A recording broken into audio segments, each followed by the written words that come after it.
Hello，大家好。Bonjour, j'espère que vous allez bien. Aujourd'hui, nous continuons avec nos vidéos de chinois sur la chaîne Le Chinois pour tous. Aujourd'hui, je vous apprends le mot di qui veut dire machine. On va voir comment autour de ce mot, on va ajouter d'autres mots qui vont nous donner les noms d'autres machines en chinois. Très simple. Donc tout ce que vous aurez à faire, c'est ajouter à ces di un autre mot pour avoir d'autres mots. Le chinois parfois n'est pas aussi compliqué. Prenez votre place, prenez votre bloc-notes, prenez votre stylo, suivez attentivement, posez des questions si vous en avez. Prononcez après moi pour améliorer votre prononciation. S'il y a des choses que vous ne comprenez pas, comme je viens de le dire, en tout cas n'hésitez pas à me le demander. Je vous répondrai dès les minutes qui suivent. Ceci dit, on est parti. Le premier mot, c'est le téléphone. Comment on dit le téléphone en chinois? Le téléphone en chinois, c'est shouqi. Shouqi. Shou, c'est la main. Ti, c'est la machine.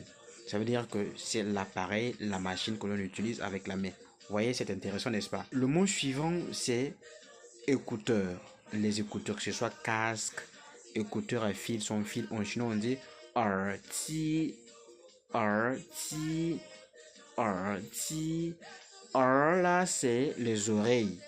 Di, c'est appareil ou machine. C'est-à-dire appareil que l'on utilise avec les oreilles, qui nous donne erti, qui veut dire en français écouteur.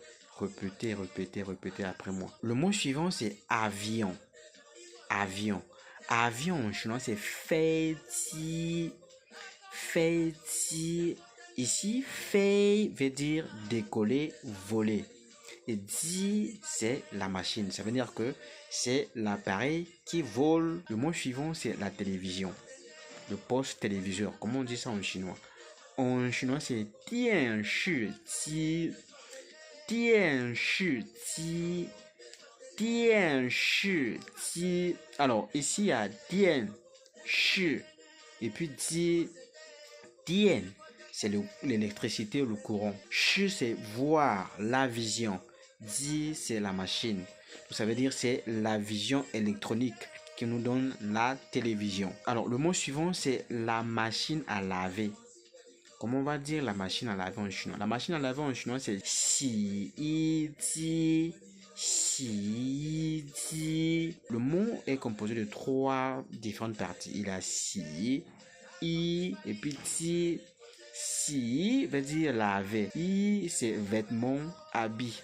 Et ji, c'est la machine. Ça veut dire laver, habits, vêtements, machine. Qui nous donne machine à laver. Et en chinois, c'est si ji, si ji. Répétez, répétez après moi. Le mot suivant, c'est la radio. Comment on va dire radio en chinois? Radio en chinois, c'est shouyin-ji. Shouyin-ji. Ici, on a shou qui veut dire recevoir, yin qui veut dire le son, et puis ji qui veut dire machine, appareil. Ça veut dire appareil qui reçoit le son, les émissions.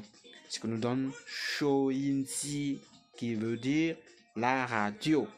Répétez, répétez, posez des questions si vous en avez. Et comment dire machine elle-même, appareil? On aurait dit, on peut aussi dire ji ji, ji ji, ji ji. Alors comment dire machine électrique en chinois? Machine électrique en chinois, on va dire dian ji, dian ji.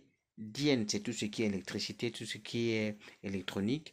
Et puis ji, c'est machine, appareil, comme on vient de le voir. Voilà, donc c'est ce que je tenais à partager dans cet épisode. J'espère que celui-ci, encore une fois de plus, était utile. Si c'est le cas, faites-le moi savoir à travers un like, un commentaire. Et s'il y a des questions à poser, je serai en tout cas très heureux de les recevoir et vous répondre dès les minutes qui suivent. Si vous voulez apprendre le chinois avec moi de façon privée, faites-le moi savoir dans les commentaires.